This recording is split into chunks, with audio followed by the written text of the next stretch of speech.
We do have some breaking news to update you on tonight. Good evening, everyone. Thank you so much for joining us. Hazardous material crews with LFR have been at the old Goodyear plant in Northeast Lincoln now for hours. The plant, now known as Conitech, has hundreds of gallons of chemicals that were spilled.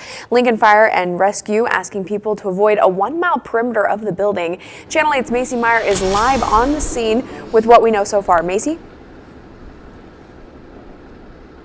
Well, that's right, Rod and Megan. Still a very fluid situation here at North 56 and Fremont Street. They evacuated the building hours ago out of precaution, but now they're really just trying to get this mess cleaned up. I'm going to step out of the way so you can kind of see what we're looking at here. LFR says they've got the spill contained to one section of the building. Right now, their estimate is that somewhere between 500 and 1,000 gallons of a flammable chemical was spilled around noon.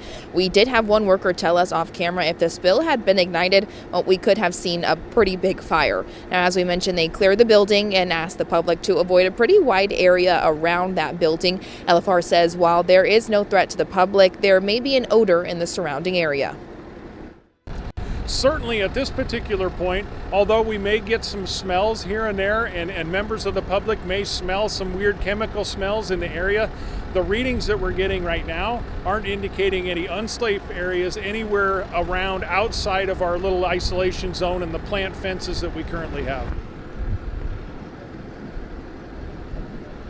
Now, the biggest reason they're asking people to avoid the area at this time is so they can get fire trucks or hazmat crews in and out as easily as possible so they can get this all cleaned up. And again, very important to note, while there may be an odor in the air, there is no threat to the public. Now, of course, we're going to keep you updated if there's any major changes on this situation. We'll do that on air and online at KOKNTV.com.